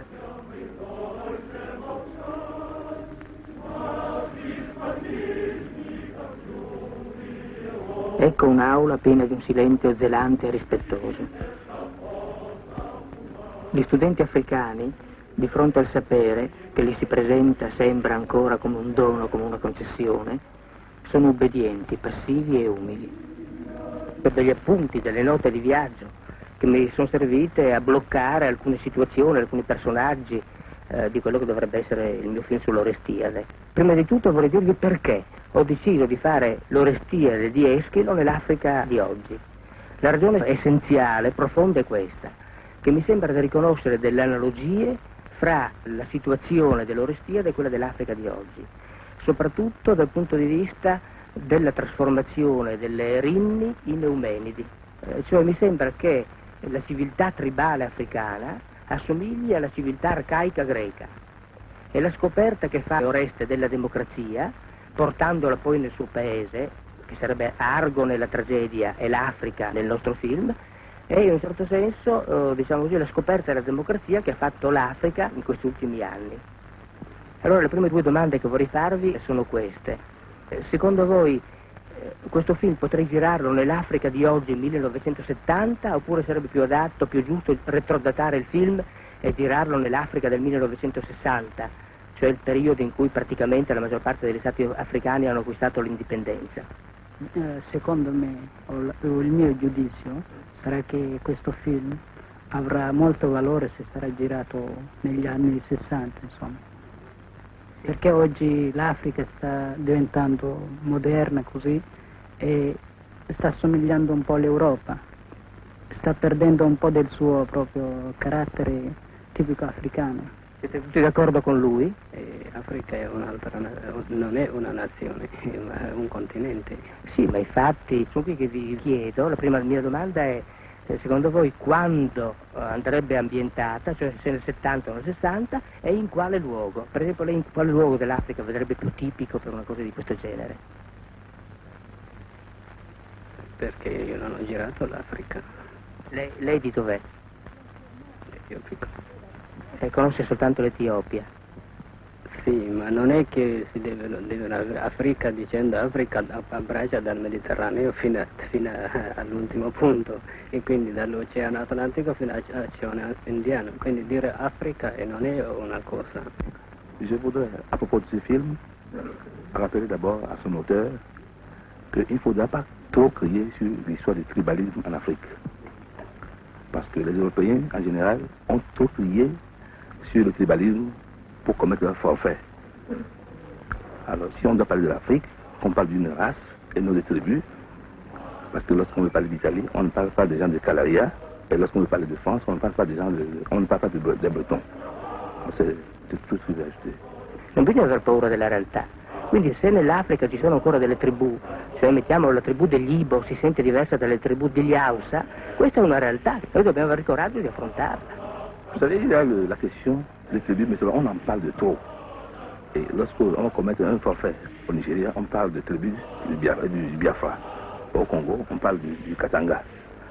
Et c'est pour ça que je demande que lorsqu'on parle du Congo, qu'on parle des Congolais, et lorsqu'on parle du Nigeria, qu'on parle des Nigériens et non du Biafra. Parce que lorsqu'on parle d'Italie, on parle des Italiens.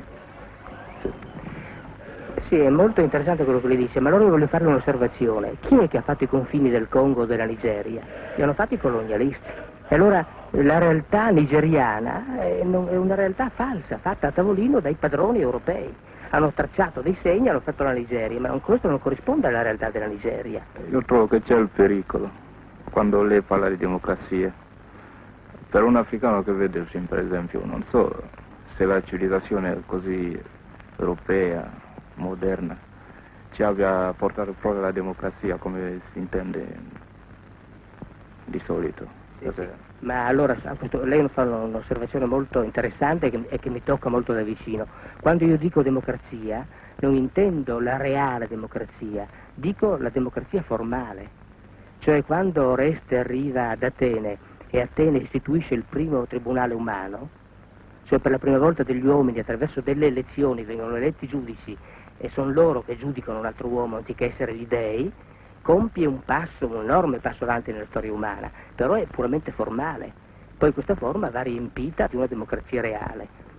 Io non sono pratico del film, però non lo vedo la connessione. Siete tutti d'accordo con lui? O c'è qualcuno che invece vede una connessione, una possibilità di connessione?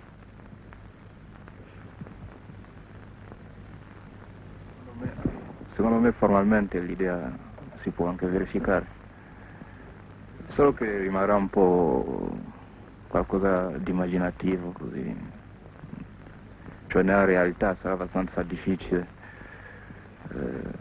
almeno nella realtà odierna. Forse se le ambienta il film negli anni 60, 50, Però Bueno, es buenísimo, ¿no? Como además en el montaje claramente se quedan con la cara de, pues del estudiante que no ve la relación. Y pues esto pasa como al principio de la película, ¿no? Digamos que se van intercalando los fragmentos y pues este personaje sin duda ya se vuelve como uno de los focos de la cámara. Entonces, bueno, un poco para pensar en esta posibilidad del cineasta, ¿no? De mostrar la propia fragilidad del planteamiento, la propia fragilidad de la idea. Veamos ahora un fragmento de una película de Garrel, en donde justamente se abre como un momento de reflexión de cómo filmar. Tiene subtítulos en inglés, pero bueno.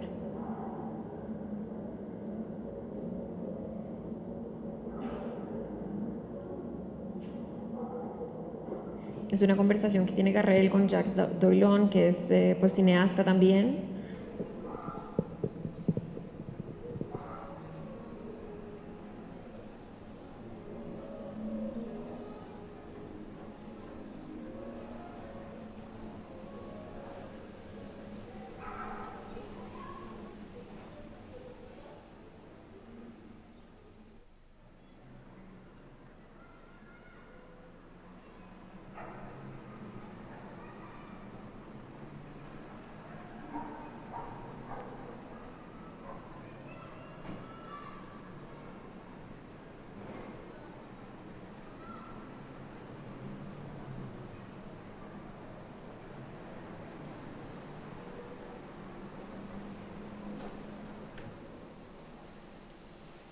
Ouais, pour le prix d'une 2 chevaux, tu vois, le prix d'une 2 chevaux, quoi. Parce que moi, je me rêve en 2 chevaux avec mon fils et ma femme, avec une caméra derrière, tu vois, sans feu ni lieu, allant faire des plans dans les bois, comme tu fais avec ta fille, tu vois.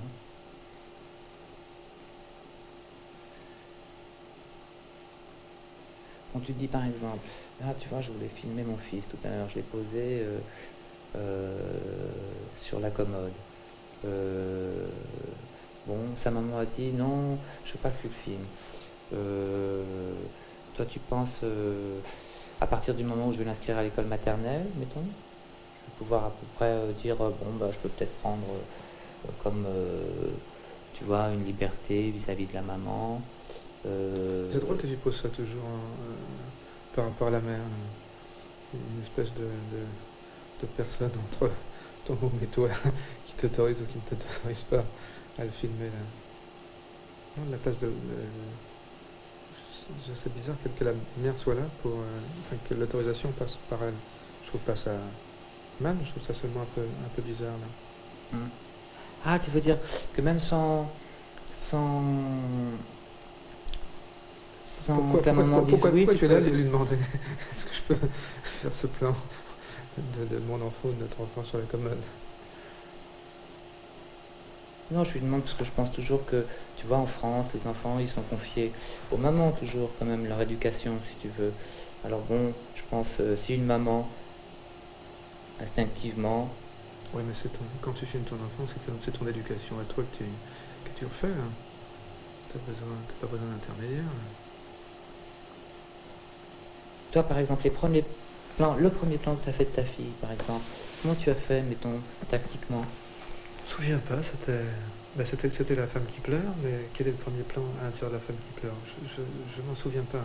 Si, la tactique, c'était de virer les gens. C'était une caméra planquée qui faisait moins de bruit que celle-ci, et c'était un micro là, fixe, qui faisait que je supposais que je la perturbais un petit peu moins et que on avait chassé les envahisseurs et que je me retrouvais avec elle.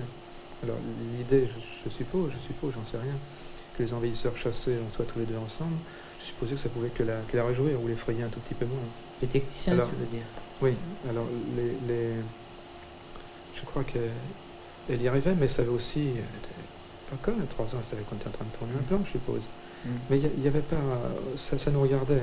personne ne nous regardait. Les autres, les envahisseurs techniciens, ne nous regardaient pas.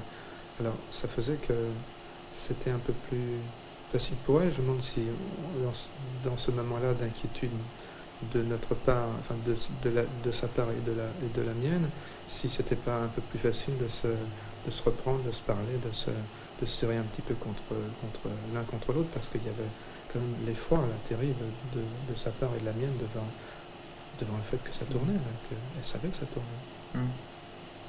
Et je crois qu'elle acceptait ça bien. Et puis on se retrouvait finalement. Alors ça c'était plutôt... Moi, je vais le faire alors ça. Filmer mon fils, parce que comme tu vois, c'est maintenant, c'est l'amour de ma vie, tu vois. Comme mettons, j'ai aimé une femme avant, tu vois. Et puis là, par exemple, attends, je me disais une chose, attends, regarde, j'avais noté sur un mouchoir, par exemple, regarde où j'en étais. Bon, alors voilà, je voulais te parler d'éducation des enfants, mais voilà, je suis tombé amoureux de, tu sais, l'actrice qui jouait le rôle de Marie dans ce film. Tu vois, par exemple, c'était aberrant. Tu dis pas tout. Tu veux pas aller lui dire que je l'aime. Non, je veux. Pues bueno, ¿no? Y finalmente en esta película él no filma a su hijo, ¿no? Pero lo interesante es cómo entre los dos construyen, bueno, cuando Douaillon le dice cómo hizo para ese primer plano, cómo preparó el set para que no hubiera nadie, ¿no? Cómo la cámara que tenía un registro, un motor que no tenía el sonido, que el sonido no era suficientemente fuerte como para asustar a la hija. Y un poco es esta idea como de la intimidad o del contacto del cineasta con su equipo, con sus herramientas de trabajo, ¿no? Lo que permiten como esta aproximación a las imágenes desde un punto, bueno, que es un poco también el enfoque que la Midbo tiene este año, ¿no? De la idea de que otro cine es posible, de condiciones de rodajes mínimas, ¿no? Que permiten como que otras cosas, tal vez muy pequeñas, surjan, ¿no? Hablábamos antes de esta idea de Godard de inventarse una cámara profesional que tenga los gestos de trabajo de las películas amateur justamente para poder rodar en el presente, ¿no? Cuando surge el momento en el que el cineasta quiere retratar algo, ¿no? Que en los rodajes profesionales por supuesto es imposible porque es un crew muy grande y bueno, justamente se trata de propiciar como cierto tipo de intimidad también en las formas de trabajo, y yo creo que esto es como muy fundamental en el ensayo y en el diario, pero sobre todo concebidos como un lugar de experimentación y de laboratorio, ¿no? Del cine y de los cineastas, y un lugar en donde se revela muchísimo del pensamiento cinematográfico que se puede constituir, ¿no? A partir de la propia práctica, ¿no? De cómo filmar un plano, de dónde poner la cámara, ¿no? Veíamos cómo Perloff nos muestra ese primer plano que hizo y nos muestra cómo añade sonido en un punto de la película. Es como justamente revelar esos secretos o esas ideas y sensaciones de los cineastas, lo que pues constituye el ensayo como un espacio justamente pues de experimentación y también de transmisión de un conocimiento del cine.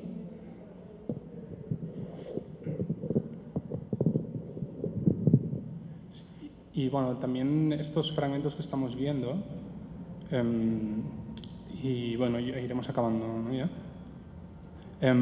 Estos fragmentos que estamos viendo creo que muestran un poco que las películas tienen detrás muchas veces un proceso de documentación, de investigación, ¿no? De reflexión, conversaciones, búsqueda de espacios, trabajo con los actores, ¿no?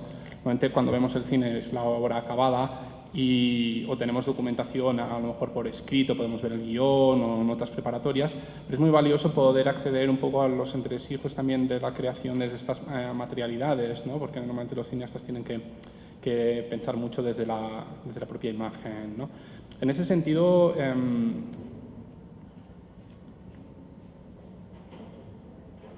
muy brevemente, porque ya iremos acabando, y bueno, si queréis preguntar cualquier cosa,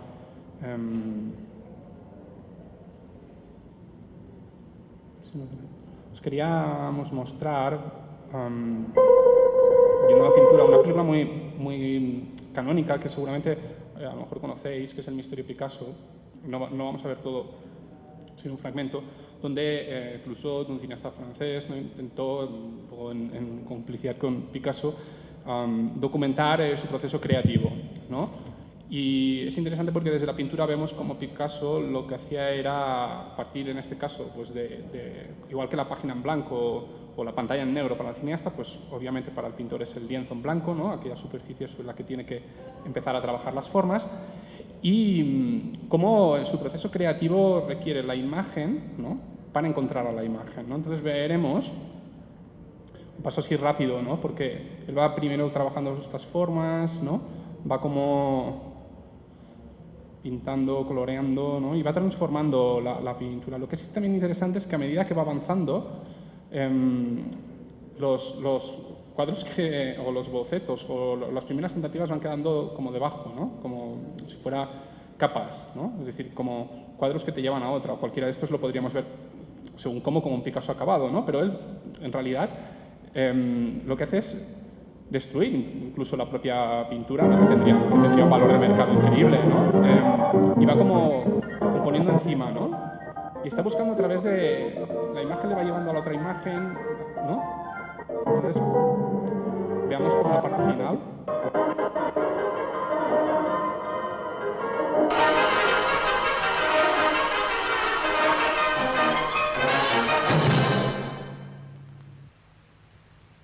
Je fais comme je ferais si j'étais chez moi.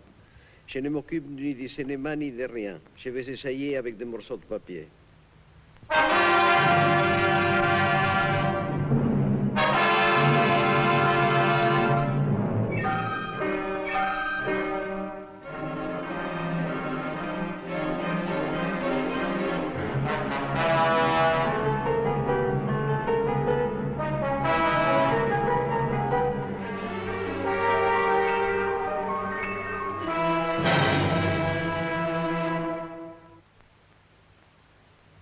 Ça va mal. Ça va très mal. Ça va très très mal. Tu t'inquiètes, hein? Tu as tort de t'inquiéter parce que ça peut finir encore beaucoup plus mal. Pourquoi fais-tu cette tête-là? Tu voulais du drame et bien tu l'as. À la fin du film, c'est embêtant. Pourquoi? Pour le public. Je ne me suis jamais occupé du public. Je ne vais pas commencer maintenant à mon âge. Et puis au fond, c'est ça que je voulais montrer. La vérité surprise au fond du puits. La nuit tombe. Elle tombe de plus en plus. La lune, les étoiles, une étoile filante.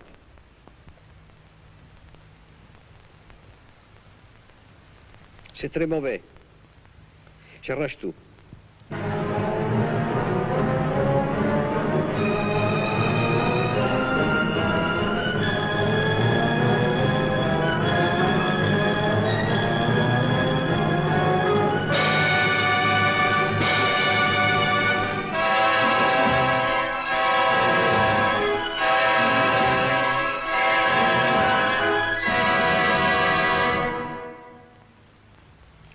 Ça fait tout de même de progrès. En tout cas, c'est un tableau. Maintenant que je vois à peu près où je suis, je vais prendre une toile neuve et je recommence tout.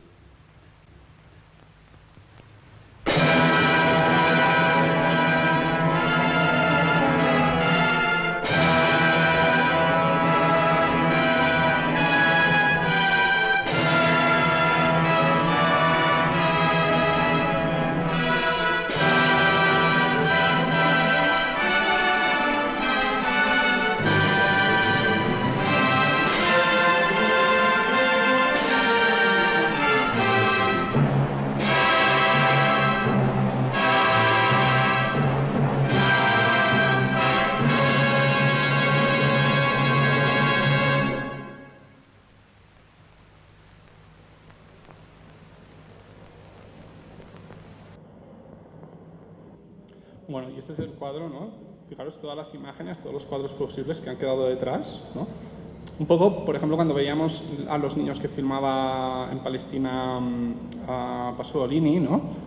Luego no están en la película, ¿no? Pero están debajo de los que filmó. Lo mismo Godard cuando filmaban a la actriz con la plancha, luego que queda, ¿no?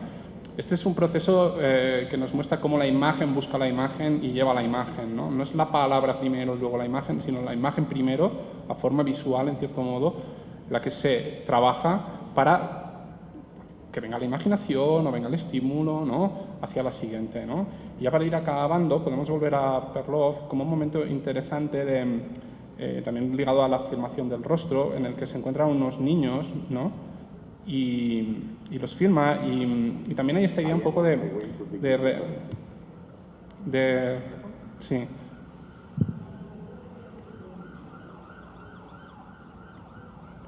De reaccionar un poco, como decíamos antes, ¿no? El cine es un arte de presente, ¿no? Tú estás filmando algo, no sabes muy bien a veces, ¿no? Si tienes que mantener ese encuadre, variarlo, cortar el plano, ¿no? Voi, Ephraim.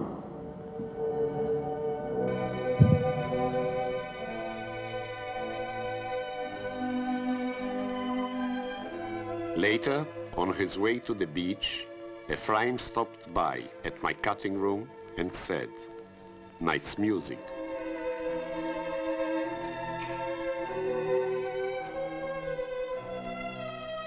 Un momento, pausa. Aquí un poco la diferencia con lo que hemos visto antes es que es materia viva, ¿no? O sea, es como una conexión mucho más presente con un cuerpo, con gestualidad, y todo se hace casi como un pulso, una respiración de conexión sincronizada entre quien filma y quien es filmado, ¿no?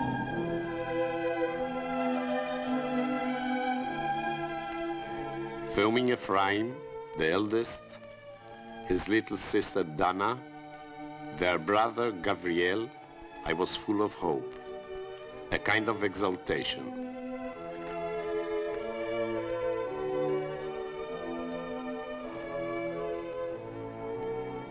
I knew I would back these scenes with the same Bach aria from my own adolescence. This would be my closing image. But I want to shoot more.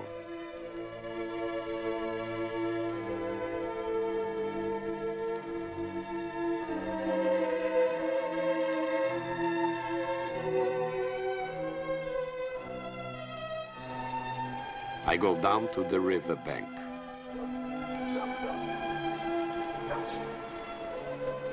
And come back. I find Nadav in the cutting room, an editor's son. His name in Hebrew means generous. A cherubim face. The age of innocence. Such perfect beauty. I close the film.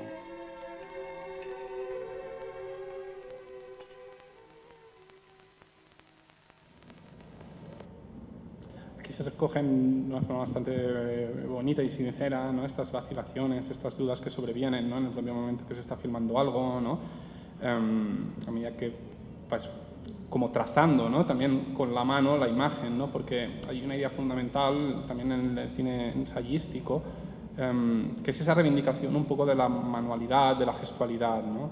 O sea, al final el cine no solo es mirar, ¿no?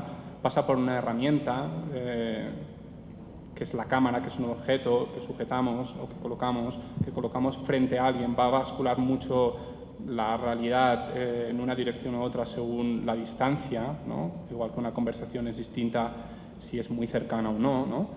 Las reacciones, las energías que se crean, ¿no? Entonces hay una especie de manifestación también un poco de todo lo que pasa por el cuerpo, ¿no? Del cineasta en relación al cuerpo de la persona o de las personas a las que está filmando, ¿no? Como una historia ahí soterrada que normalmente no vemos porque el que filma queda fuera de campo y no tiene presencia visible, pero que en cierto modo se está autorretratando, se está haciendo visible también en la propia gestual y cinematográfica, ¿no?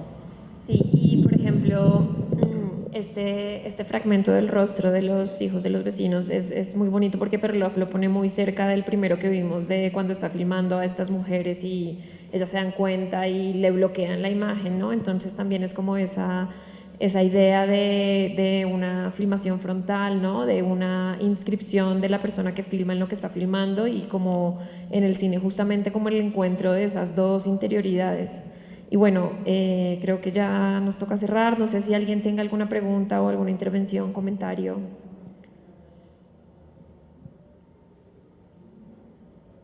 Silencio total.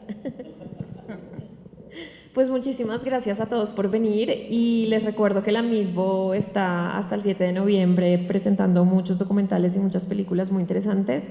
Hoy se presenta Reminiscencias de un viaje a Lituania a las 5 en la Cinemateca y bueno, esa es una película de Jonas Mekas, que es un cineasta que le hacemos un foco en la Midbo, entonces todos súper invitados y muchas gracias por venir.